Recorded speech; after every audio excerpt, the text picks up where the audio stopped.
1997 में जापान के क्योटो में अपनाया गया।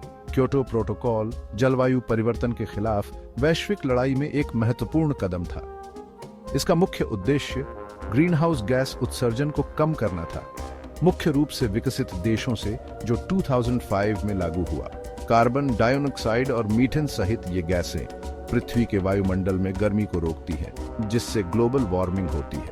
प्रोटोकॉल ने विकसित देशों के लिए बाध्यकारी उत्सर्जन कटौती लक्ष्य निर्धारित किए, उनकी ऐतिहासिक जिम्मेदारी को स्वीकार करते हुए। ये पहली बार था जब विकसित देशों के लिए ग्रीन हाउस गैस उत्सर्जन के लिए कानूनी रूप से बाध्यकारी लक्ष्य निर्धारित किए गए थे। इस ऐतिहासिक समझौते ने भविष्य के जलवायु समझौतों, विशेष रूप से 2015 में अपनाए गए पेरिस समझौते के लिए आधार तैयार किया। जबकि क्योटो प्रोटोकॉल औद्योगिक देशों पर केंद्रित था, पेरिस समझौते ने जलवायु चुनौती की वैश्विक प्रकृति को पहचानते हुए सभी देशों के लिए जिम्मेदारी का विस्तार किया। क्योटो प्रोटोकॉल ने सामान्य लेकिन अलग-अलग जिम्मेदारियों (CBDR) के सिद्धांत को पेश किया। इस सिद्धांत ने स्वीकार किया कि जहां सभी देश जलवायु परिवर्तन को संबोधित करने की जिम्मेदारी साझा करते हैं, वहीं उनकी क्षमताएं और योगदान अलग-अलग हैं।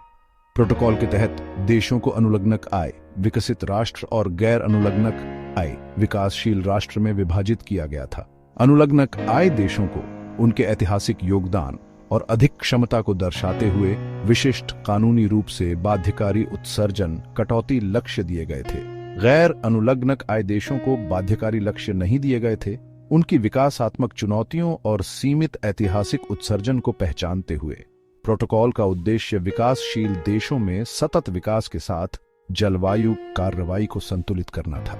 CBDR सिद्धांत ने विकासशील देशों को वैश्विक उत्सर्जन में कमी के प्रयासों में योगदान करते हुए आर्थिक विकास को आगे बढ़ाने के लिए लचीलापन प्रदान किया।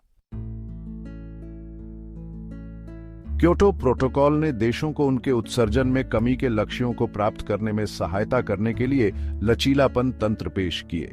इन बाजार आधारित दृष्टिकोणों ने स्वच्छ प्रौद्योगिकियों में लागत प्रभावशीलता और निवेश को बढ़ावा दिया। 3 प्राथमिक तंत्र स्वच्छ विकास तंत्र (CDM), संयुक्त कार्यान्वयन (JI) और उत्सर्जन व्यापार थे। CDM ने अनुलग्नक आय देशों को विकासशील देशों में उत्सर्जन में कमी परियोजनाओं में निवेश करने की अनुमति दी, जिससे उनके लक्ष्यों को पूरा करने के लिए क्रेडिट उत्पन्न हुए। JI ने अनुलग्नक आय देशों को अन्य अनुलग्नक आय देशों में परियोजनाओं को लागू करके क्रेडिट अर्जित करने में सक्षम बनाया, जिससे प्रौद्योगिकी हस्तांतरण को बढ़ावा मिला।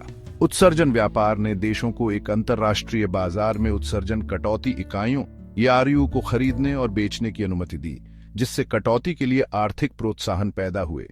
इन तंत्रों ने स्वच्छ प्रौद्योगिकियों और सतत विकास के लिए पूंजी के प्रवाह को सुगम बनाया। एक गैर अनुलग्नक आय देश के रूप में भारत क्योटो प्रोटोकॉल के तहत उत्सर्जन में कमी के लक्ष्यों को बाध्य करने के लिए बाध्य नहीं था।